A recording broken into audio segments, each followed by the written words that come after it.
Մայիսյան հերոսամարտը հայ ազգի գնահատականն էր համաշխարհային քաղաքականության առջև, եւ դա մենք միայնակ չկերտեցինք այդ մայիսյան հերոսամարտերը, մենք ուսուսի տված կարողացանք կռվել ու մարտնչել օտարների դեմ մեր բարեկամ դրակից ժողովուրդների։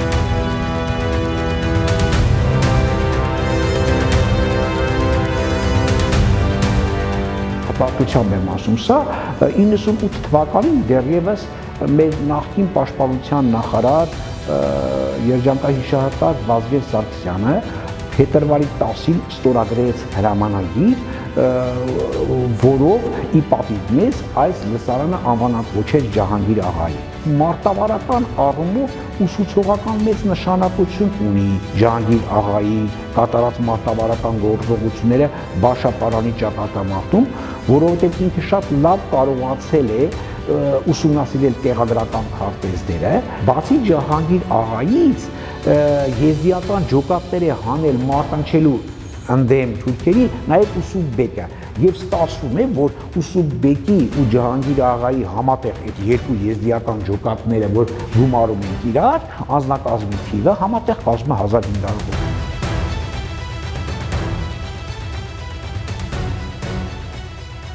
Այսօր մայիսի 28-ին Վազգեն Սարգսյանի անվան ռազմական ակադեմիայում կխոսենք ռազմարվեստի եւ համաշխարհային պատմության դասախոս Ստյոպա Առաքելյանի հետ։ Բարև ձեզ, պարոն Առաքելյան։ Ինչ օր է այսօր եւ որքանով է կարեւոր Հայաստանի համար։ 20-րդ դարի դարասկիզբը մեզ համար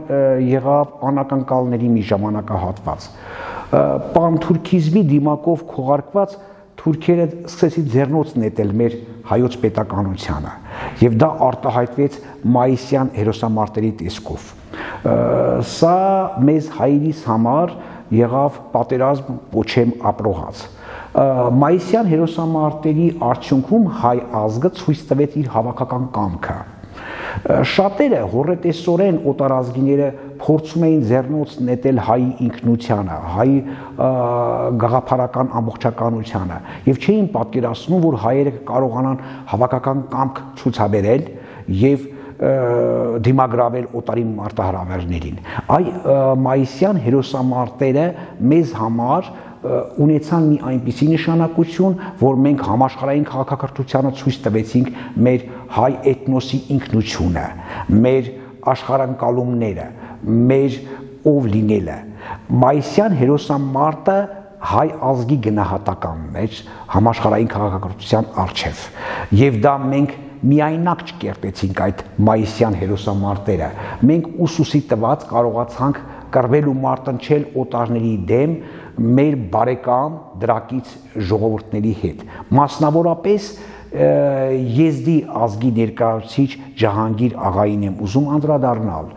Մենք հայերս եզդիների հետ որպես էթնոս կազմավորվել ենք հայկական լեռնաշխարհում եւ հյուսիսային Միջագետքում։ Մենք ունենք շատ մշակութային ընդհանրություններ, լեզվական ընդհանրություններ, ազգագրական սովորություններ եւ տարիների ընթացքում կերտել ենք, կարելի ասել, համատեղ միևնույն մշակույթը։ Մենք չպետք է մոռանանք, որ մինչև քրիստոնեություն ընդունելը մենք հայերս էլ ենք եղել հեթանոսներ, ի ուրախություն մեզ եզդի ազգի ներկայացուցիչ Ջահանգիր աղան ուսուսի տված հայ զինվորականների հետ պայքարեց, որպեսզի պաշտպանի հայոց հողը, պայքարեց ընդդեմ թշնամու, որպեսզի կործանումից փրկի, ցեղասպանությունից փրկի ոչ միայն հայ ժողովրդին, նաև եզդի ժողովրդին։ Հպարտությամբ ուզում եմ ասել այս լսարանում, որ Ջահանգիր աղան ծնունդով եղել է Արևմտյան Հայաստանից, Վանի վիլայեթից, Չիբուխլու կոչվող գյուղից, եւ Եղեռնի արդյունքում, ինչպես շատ հայեր տարագրությամբ Արևմտյան Հայաստանից հայտնվեցին մեր արևելյան Հայաստանում, այնպես էլ Ջահանգիր աղան իր կամավորական ջոկատներով, եզդիներով համալրված ջոկատներով պայքարելով թուրքերի դեմ հայտնվեց արևելյան Հայաստանում։ Եվ մայիսյան հերոսամարտերի ժամանակ զենքը ձեռքին Մովսես Սիլիկյանի եւ մի շարք այլ նշանավոր հայ զինվորականների հետ կռվեց հանուն Հայաստանի Հանրապետության փրկության, հանուն մեր ապագայի։ Հպարտությամբ եմ ուզում ասել, որ մայիսյան հերոսամարտերի ժամանակահատվածը այնպիսի մի ժամանակահատված էր, որ Թուրքի դեմ կռվում էին ոչ միայն հայերը, այդ մարտերում նաև մարտնչում էին օրինակ գերման ազգությամբ գերմանացի Շնեուրը, ի ուրախություն մեզ, ազգությամբ հույն Սակիլյարին, որպես Վաշտի հրամանատար, ազգությամբ էստոնացի Կլիչը եւ ազգությամբ ռուս Պերեկրեոստովը, Սիլինը։ Ես ուզում եմ գնահատել այս իրողությունը մայիսյան հերոսամարտերի, որ տարբեր ազգերի հավաքական եւ գիտակցական կամքի դրսեւորումներ որպես պատերազմ ընդդեմ Թուրքի եւ հաղթանակը ես չեմ ուզում միայն վերագրել հայ ժողովրդին մայիսյան հերոսամարտերի հաղթանակը մասամբ պատկանում է եզդիներին, գերմանացիներին, հույներին, ռուսներին։ Ես սա հպարտությամբ եմ ասում եւ ինձ իրավունք չեմ վերապահի որևէ ազգի քննադատելու եւ հպարտությամբ ասում եմ ինչի համար, որովհետեւ որպես հայ եւ ես գիտակցում եմ այս այլազգի մարդիկ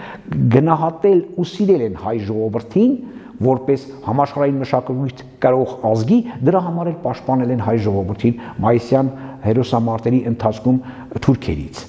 Ինչ առանձնահատկություններ ուներ Ջանգիր աղայի մարտարվեստը։ Ինձ թույլ տվեք ես մեկնաբանեմ զուտ մարտավարական տեսակետից։ Երբ որ դիտարկում ենք Սարդարապատի ճակատամարտը, նկատվում է հետևյալը. Ջահանգիր աղան հավաքագրել էր հիմնականում եզդիներով համալրված մեկ ջոկատ, որը տեղակայված էր այսօրվա Արմավիրի տարածաշրջանի Մալո-Բայազեդ գյուղի մոտ։ Եվ ինքը մայիսի 21-ին 1918 թվականի կարողացավ մարտավարական թևանցում կատարել Մալո-Բայազեդ գյուղի մոտից աջ ուղությամբ, որտեղ տեղակայված էր ազգությամբ ռուս Պերեկրոստովի գլխավորությամբ գործող զորամասը։ Փաստացի ինքը աջ թևից կարողացավ մարտավարական աջակցություն ցույց տալ Պերեկրեոստովի զորամասին, որը կարողացավ վերջնարդյունքում կատարել իր մարտավարական խնդիրը եւ դրանով իսկ պաշտպանել իրեն հատկացված մարտավարական տեղամասը։ Մեկ օր հետո, մայիսի 22-ին 18 թվականի նույն Ջահանգիր աղան կարողացավ մարտավարական թևանցում իրականացնել եւ աջակցություն ցույց տալ Գեչերլու կոչվող գյուղի մոտ տեղակայված զորամասին, որի հրամանատարը ռուս ազգությամբ ռուս գնդապետ Զոլոտովն էր։ Փաստացի, երբ որ դիտարկում ենք այս իրադարձությունները զուտ մարտավարական տեսակետից, ստացվում է, որ Ջահանգիր աղան կարողացավ եւ մարտավարական աջակցություն ցույց տալ Գեչերլու գյուղի մոտ եւ Մալո-Բայազեդ գյուղի մոտ եւ դրանով իսկ աջակցեց, որպիսի այս երկու զորամասերը կարողանան իրականացնել իրենց մարտավարական խնդիրները։ Այնուհետև դրանից մեկ օր հետո մայիսի 23-ին նկատի ունեմ, երբ որ ազգությամբ էստոնացի Կլիչի գլխավորությամբ գործող հրետանային մարտկոցը առաջ շարժվեց դեպի Արմավիրի ուղությամբ, ինքը թիկունքից կարողացավ աջակցել հրետանային մարտկոցին, որպեսզի վերջինս իր խնդիրն իրականացնի։ Ես հպարտությամբ եմ փորձում վերլուծել նրա կատարած գործողությունները, որովհետև չլինելով հայ, չունենալով հայերով համալրված ստորաբաժանումները եզդինովերով էին համալրված, ինքը անձնուրաց ձևով կարողացավ պաշտպանել այս տարածաշրջանը եւ պատվով իրականացնել մարտավարական խնդիրները։ Ի հպարտություն մեզ ուզում եմ ասել, որ մեր պատմագրության մեջ շատ գիտնականներ օրինակ անդրադարձել են այս իրադարձությանը, մասնավորապես ակադեմիկոս Ծատուր Աղայանը ժամանակին իր հեղինակած մենագրություններում մանրակրկիտ նկարագրել է Ջահանգիր աղայի կատարած մարտավարական գործողությունները։ Ու ոչ միայն Ծարտուր Աղայանը, նաև ակադեմիկոս Գալուստ Գալոյանն էլ է իր մենագրություններում անդրադարձել Ջահանգիր աղայի կատարած սխրագործություններին։ Հպարտությամբ եմ սա ասում ես։ Մենք հիմա գտնվում ենք Ջահանգիր աղայի անվան լսարանում, ինչքանով էր կարևոր նմանատիպ լսարանի առկայությունը ուսանողների համար։ Սա որպես լսարան համատեղ հայ եւ եզդի ազգերի, այսպես ասած, բարեկամության խորհրդանիշն է։ Հպարտությամբ եմ ասում, սա 98 թվականին դեռևս մեր նախկին պաշտպանության նախարար երջանկահիշահատակ Վազգեն Սարգսյանը փետրվարի 10-ին ստորագրեց հրամանագիր, որով ի պատիվ մեզ այս լսարանը անվանակոչեց Ջահանգիր աղայի անվան։ Սա ոչ միայն, այսպես ասած, Ջահանգիր աղայի անվան լսարանն է, սա կարելի է ասել հայ եւ եզդի ժողովուրդների բարեկամության խորհրդանիշն է։ Ես հաճախակի դասերի բերումով լեկցիա եմ կարդում այս լսարանում ու ինձ պարտավորված եմ զգում, որ այս լսարանում եմ լեկցիա կարդալու, բնական է այս լսարանի կայացման հոգևոր առումով կայացման հարցում դերակատարում են ունեցել նաև եզդի ժողովուրդը։ Պետք է ասեմ, որ Ջահանգիր աղան բացի Սարդարապատի ճակատամարտից իր ներդրումը ունեցավ նաև Բաշապարանի ճակատամարտում եւ դրական ու բարձր գնահատական տալ պարզապես պարտավոր է որպես հայ մարդ, որովհետեւ ապարանի տարածաշրջանում Մուլքի գյուղի մոտ հետագայում նաև գյուղ Մելիքի գյուղի մոտ, Տանջլու գյուղի մոտ կարողացավ մարտավարական աջակցություն ցույց տալ գնդապետ Դոլուխանյանի հրամանատարությամբ գործող զորամասին եւ դրանով իսկ Ջահանգիր աղան կարողացավ հակահարված տալ թուրք զորավար Էդուխանին եւ դուրս շպրտել ապարանի տարածաշրջանից։ Սա մեզ հայերիս համար կարևոր փաստ է եւ մենք երբեք չպետք է մոռանանք այս մասին մեր պատմության էջերում, հայոց պատմության էջերում սրա մասին մենք միշտ պարտավոր ենք բարձրաձայնելու։ Եվ այս լսարանը ոչ միայն դիցուկ Ջահանգիր աղային է նվիրված, կարելի է ասել նվիրված է ողջ եզդի ժողովրդին, որովհետև եզդիները պատահական չի, որ իրենց հոգևոր մշակութային կենտրոնները կառուցում են Արարատյան դաշտավայրում, Էջմիածնի տարածաշրջանի գյուղերում, եւ Էջմիածինը որպես տարածաշրջան ոչ միայն մեզ հայերիս համար է սրբավայր, այլ նաեւ եզդիների համար, իրենց հոգևոր տաճարներն են այնտեղ, եւ մենք շատ ընդհանուր բաներ ունենք մեր մեջ զուտ ազգագրական առումով, եթե ուսումնասիրենք մեր ազգագրական սովորությունները ու փորձենք համեմատել, մեր մեջ շատ ընդհանուր բաներ կա։ Հպարտությամբ եմ այդ մասին ուզում ասել ձեզ։ Իսկ մարտավարական առումով ուսուցողական մեծ նշանակություն ունի Ջահանգիր աղայի կատարած մարտավարական գործողությունները Բաշապարանի ճակատամարտում, որովհետև ինքը շատ լավ կարողացել է ուսումնասիրել տեղագրական քարտեզները եւ ձորերով ու կիրճերով հեշտությամբ կարողացել է հակառակորդին կատարել թևանցում, շրջանցում եւ մարտավարական առումով անակնկալի բերել հակառակորդին մարտի դաշտում, որը մինչեւ հիմա էլ այսօր էլ եթե մարտավարական առումով ուսումնասիրում ենք, չի կորցրել իր արդիականությունը, մարտավարություն գիտության մեջ։ Եվ սա ինձ թվում է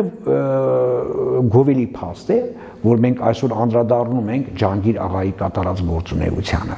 Ունեցել եք եզդի ուսանողներ կամ հիմական ազգային փոքրամասն։ Ժամանակին ես այստեղ դասավանդելու ընթացքում ունեցել եմ եզդի կուրսանտ, որը հետագայում ծառայեց Հայաստանի տարբեր զորամասերում, նկատի ունեմ սահմանամերձ զորամասերում, բացի եզդիներից ի պատիվ մեզ այս ակադեմիայի պատերի ներքո ուսանել են տարբեր շատ ազգի ներկայացուցիչներ, մասնավորապես ուկրաինացի կուրսանտներ ենք ունեցել ժամանակին, հույն կուրսանտ ենք ունեցել, ռուս կուրսանտներ ենք ունեցել, ինչու՞ չէ վրացի կուրսանտներ ենք ունեցել։ Մենք ժամանակին ունեցել ենք կուրսանտ, որը եզդի էր, բայց այստեղ չսովորեց Հայաստանի անունից որպես հայկական բանակի զինծառայող մենք գործուղեցինք Օմսկում սովորեց տանկային ինստիտուտում, դառնալով սպա, հայկական բանակի սպա, վերադարձավ եւ սկսեց ծառայել հայկական բանակում, հիմա այս պահին փոխգնդապետ է։ Ես հպարտությամբ եմ ասում, որ շատ ազդուրած ձևով ծառայեց հայկական բանակում եւ շատ մեծ ներդրում ունեցավ հայկական բանակի մարտունակության բարձրացման հարցում։ Սա ես համարում եմ գովելի փաստ, որ օտարազգի լինելով իրենք կարողանում են պատշաճ մակարդակով ծառայել հայկական բանակում եւ գիտակցում են բանակի կարևորությունը հայկական բանակի։ Արդյոք բավարար է Հայաստանի Հանրապետության մնացած ոլորտներում ազգային փոքրամասնությունների մասին ինֆորմացվածությունը։ Սկսենք օրինակ դպրոցներից։ Արդյոք երեխաները բավարար գիտեն ովքեր են իրենց կողքին ապրում, ինչ ներդրում են ունեցել Հայաստանի Հանրապետության կայացման մեջ, որքանով եք այս մասին ինֆորմացված։ Ես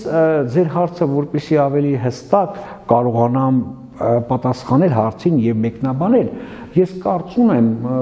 ավելի օբյեկտիվ կլինի, որ մեր դպրոցական դասագրքերում, մասնավորապես պատմության շրջանակներում լույս տեսնող գրքերում հատուկ էջեր տրամադրենք Հայաստանում ապրող էթնիկ հանրությունների հատուկ մշակույթին, մշակույթի պատմությանը, ազգագրական սովորություններին, որպեսզի դպրոցական տարիքից հայ երեխաները ավելի լավ պատկերացնեն Հայաստանի Հանրապետության էթնիկ կազմը։ Մենք բոլորս էլ գիտենք, որ Հայաստանում բացի հայերից ապրում են բավականին մեծ թվով եզդիներ, ասորիներ, հույներ եւ տարբեր համայնքի օտարազգի ներկայացուցիչներ, ավելի մեծ ու փոքր էթնոսներ եւ ցանկալի կլիներ, որ պատմությունից ավելի, այսպես ասած, որոշ ժամեր տրամադրվեր եւ այդ օտարազգիների մասին պատմական, այսպես ասած, լուսաբանում կատարվեր։ Եթե փորձեմ մասնավորեցնել ձեր հարցը, մի հետաքրքիր փաստ եմ ուզում մեկնաբանել զուտ ռազմարվեստի պատմության տեսանկյունից։ Եթե կարդում ենք մեր հայկական հանրագիտարանը, հանրագիտարանում գրված է 116-ը մարդու անուններ, որոնք արժանացել են Խորհրդային Միության հերոսի կոչման, հայրենական պատերազմի տարիներին եւ խորհրդային տարիներին։ Բայց այդ 116-ից 10-ը այլազգիներ են։ Հայաստանում ծնված այլազգիներ են, հպարտությամբ եմ ասում, այսինքն ազգությամբ հայեր չեն, պարզապես զորակոչվել են Հայաստանից եւ արժանացել են Խորհրդային Միության հերոսի կոչման եւ հպարտությամբ ասում են, որ նրանց կենսագրությունը այսօր տեղ է գտել հայկական հանրագիտարանում։ Պետք է անուն ազգանունները բարձրաձայնեմ այս լսարանի ներքո եւ թվարկեմ ազգությունները։ Այդ հերոսներից մեկը ազգությամբ ասորի է, Սարխոշև Սերգեյ Աբրահամի, որը ծնվել է Արզնի գյուղում, Աբովյանից քիչ հեռու գտնվող, այդ հերոսներից մյուսը ազգությամբ քուրդ է, Արագածում ծնված, Սիաբանդով Սամանդ Ալի, հերոսներից մյուսը ազգությամբ հույն է, Ալավերդիի շրջանի Մադան գյուղում ծնված Հաջիև Արտյոմ, հերոսներից մեկը Երևանում ծնված ուկրաինացի է, Դուդկա Լուկա Մինովիչ, մյուսը դարձյալ Երևանում ծնված կիսովչափ լեհ է, կիսովչափ ռուս է, Վարֆեոլոմեև Կարպ Պետրովիչ, հերոսներից մյուսը Կազլով Վալենտին, ազգանունից երևի զգացիք, որ ռուս է էթնիկապես, ծնվել է Գյումրիում։ Գյումրիում է ծնվել մեկ ուրիշ դարձյալ ռուս ազգությամբ Խորհրդային Միության հերոս Ալեքսանդրով Բորիս, որը խորհրդային տարիներին նաև արժանացել է Խորհրդային Միության հերոսի կոչման։ Բացի դրանից Լոռու տարածաշրջանում մասնավորապես Ֆիալետովո գյուղում է ծնվել մալական, բայց էթնիկապես ռուս Ուդալցով Եֆիմը, մյուսը Ստեփանավանում է ծնվել Պուշկինո գյուղում Բոնդրև Իվանը, ազգանուններից երևի զգացիք, որ էթնիկապես ռուսներ են, եւ էթնիկապես ռուս մալական մեկ մարդ արժանացել է Խորհրդային Միության հերոսի կոչման Ճամբարակից, Իվանով Սեմյոնով Իվան Իվանովիչ, եւ պետք է ասեմ բարձրաձայնած լսարանում մեկ մարդ ազգությամբ թուրք, նկատի ունեմ սելջուկ թուրք, ոչ թե ադրբեջանցի, Ախուրյանի տարածաշրջանից է ստացել Խորհրդային Միության հերոսի կոչում Մուստաֆաև Խդր Հասանօղլի Հասանջան, եթե փորձեմ շարունակել ձեր հարցը մեկնաբանել, պետք է հպարտությամբ ասեմ, որ Սարդարապատի ճակատամարտի ժամանակ եւ Բաշապարանի ճակատամարտի ժամանակ մարտանչել են հայերի հետ կողք կողքի ոչ միայն հայերը եւ եզդիները, այլև նաեւ ծնունդով Էլզասից գերմանացի Շնեուրը, կապիտան, որը հետագայում ապրեց Ամերիկայի Միացյալ Նահանգներում եւ մահացավ Ֆրեզնոյում, Հայաստանից երբ որ տարագրությամբ հայտնվել էր Ամերիկայի Միացյալ Նահանգներում, էթնիկապես ինքը գերմանացի լինելով հանդերձ ամերիկահայ համայնքի հետ շատ սերտ կապերի մեջ էր, շատ ջերմ հարաբերությունների մեջ էր, ինքը ավելի շատ իրեն իր էթնիկ ինքնագիտակցությամբ հայեր գիտակցում, քան գերմանացի։ Այդքան նվիրված էր հայ մշակույթին եւ հայ ժողովրդին Շնեուրը, տևական ժամանակ ապրեց Սան Ֆրանցիսկոյում, հետո Ֆրեզնոյում ապրեց ու իր մահականացում կնքեց Ամերիկայի Միացյալ Նահանգներում։ Եթե խոսենք կներեք առաջին հանրապետության մասին, Ուսուբեկ անունով եզդի խորհրդարանի մաս կազմող շատ մեծ ներդրում է ունեցել առաջին հանրապետության ժամանակ։ Ուսուբեկի մասին ինչ։ Ուսուբեկը եւս եզդի է եղել, որը այս մայիսյան հերոսամարտերի ժամանակ դարձյալ հավաքագրել է ջոկատ, մարտանչել է հայկական բանակի կազմում ընդդեմ թուրքերի, բայց գործել է Ջահանգիր աղայի հրամանատարության ներքո։ Այսինքն իր անմիջական պետը եղել է Ջահանգիր աղան։ Այսպիսի մի վիճակագրական թիվ, որ միասին փորձենք վերլուծել, առաջանում է մի հակասություն, որը տալիս է նաև ձեր հարցի պատասխանը։ Ես մի քիչ առաջ հիշատակեցի, որ Ջահանգիր աղայի ջոկատում մարտանչել են մոտավորապես 300 եզդիներ, բայց ակադեմիկոս Ծատուր Աղայանը իր աշխատություններից մեկում ընդգծում է, որ Բաշապարանի ճակատամարտի ժամանակ մոտ 1500 եզդի է մարտանչել, այսինքն 300 թիվը 1500 թվի հետ չի համապատասխանում, ակնհայտ զգացում է, որ թիվը իրականությանը ինչ-որ կասկած է առաջացնում։ Այստեղ ես չեմ ուզում ձեռնոց նետել ակադեմիկոսի գիտելիքներին եւ քննադատել։ Ակադեմիկոսը ճիշտ է ներկայացրել այդ թիվը 1500։ Այդ ճշմարտությունը թաքնված է ձեր հարցի տակ։ Դուք մի քիչ առաջ որ ասացիք Ուսուբեկը, չէ՞, բացի Ջահանգիր աղայից եզդիական ջոկատներ է հանել մարտանչելու ընդդեմ թուրքերի նաև Ուսուբեկը եւ ստացվում է, որ Ուսուբեկի ու Ջահանգիր աղայի համատեղ այդ երկու եզդիական ջոկատները, որ գումարում ենք իրար, անձնակազմի թիվը համատեղ կազմում է 1500 հոգի։ Դրանով ուզում եմ արժևորել Ուսուբեկի կատարած գործունեությունը։ Այսինքն մոտավորապես 1200 հոգի եզդի էթնոսից ինքը հավաքագրել է զինծառայողներ, որոնք մարտանչել են ոչ միայն Բաշապարանում, այլ նաև Ղարաքիլիսայում։ Ղարաքիլիսայի դժնդակ իրադարձությունների ժամանակ, մասնավորապես Դիլիջանից դեպի հյուսիս Իջևան տանող ճանապարհը թուրքական զորքերի առաջխաղացումից պաշտպանել են Ուսուբեկի ջոկատները։ Ուսուբեկը կարողացել է այստեղ մեծ դերակատարում ունենալ։ Պետք է նաև հպարտությամբ ասեմ, որ Ուսուբեկը Ղարաքիլիսայի ճակատամարտի ընթացքում կարողացել է համագործակցել մեր հայ ազգի նշանավոր զավակներից մեկի Գարեգին Նժդեհի հետ եւ կարողացել է աջակցություն ցույց տալ Գարեգին Նժդեհին, որպիսի Դիլիջանից մինչև Ֆիոլետովո եւ Լերմոնտովո ձգվող ճանապարհը կարողանան պաշտպանել թուրքական զորքերի առաջխաղացումից։ Սա ես հպարտությամբ եմ ասում, որ եզդի լինելով հանդերձ Ուսուբեկը կարողացել է այսքան մեծ ներդրում ունենալ հայոց պատմության մեջ։ Բացի նրանից, որ ուզում եմ գնահատական տալ Ուսուբեկին որպես զինվորականի, նաև ուզում եմ կարևորել նրա դերակատարումը, գործունեությունը ազգային ժողովում աշխատած ժամանակահատվածում։ Ինքը լինելով առաջին հանրապետության խորհրդարանի անդամ կարողացել է մեծ աշխատանքներ կատարել, օրինակ ստեղծ բնակավարում եւ մասնավորապես բանակաշինության բնակավարում կարողացել է օրենքներ ընդունել տալ, որոնք որ նպաստել են հայկական բանակի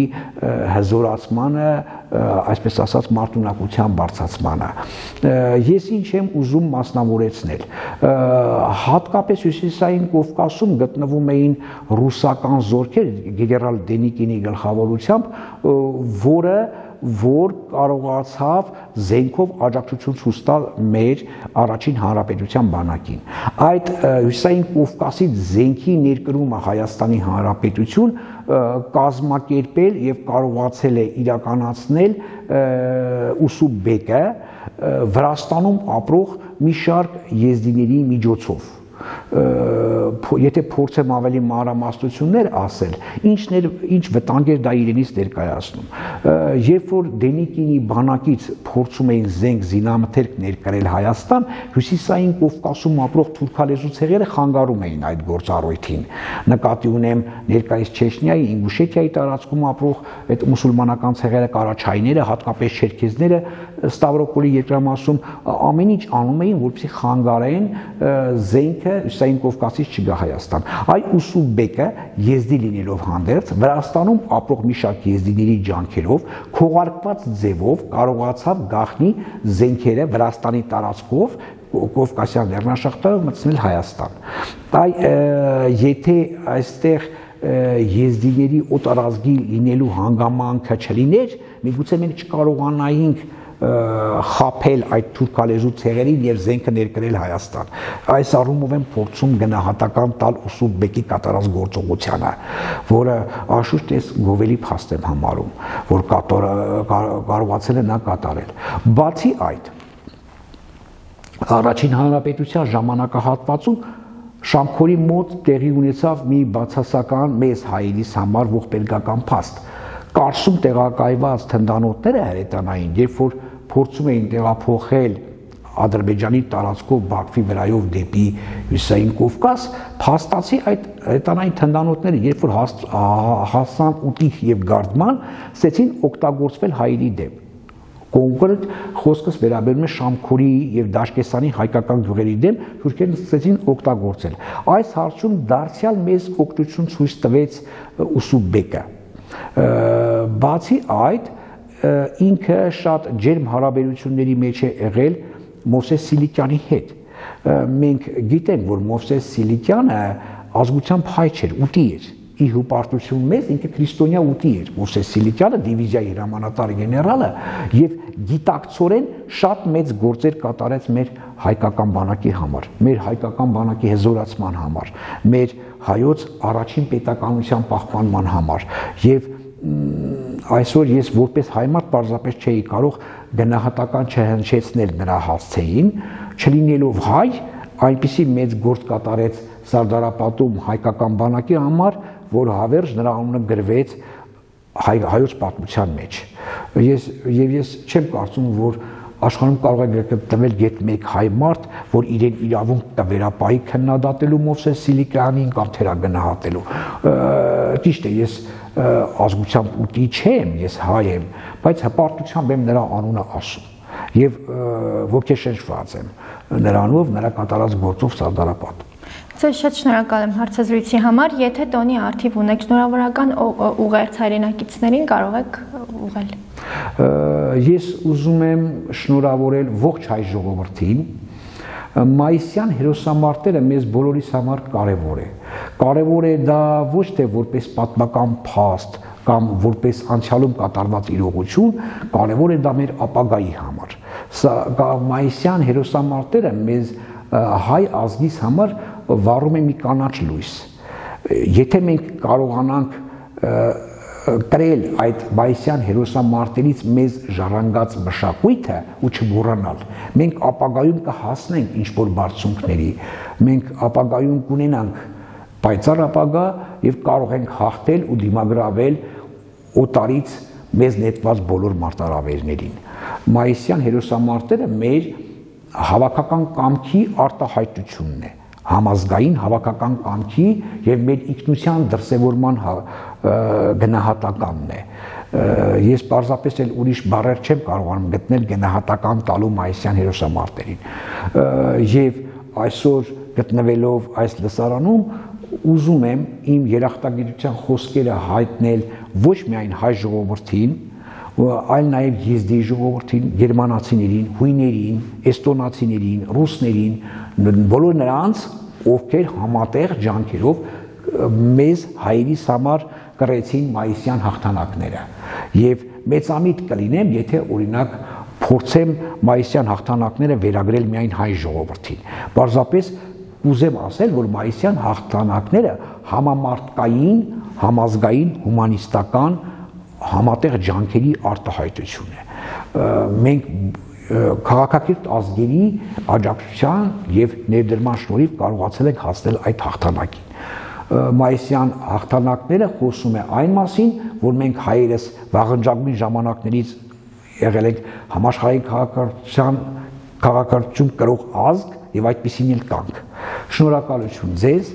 մեր ակադեմիայի հարկի ներքո հյուրընկալվելու համար։ Բոլորիդ հայտնում եմ իմ շնորհակալությունը։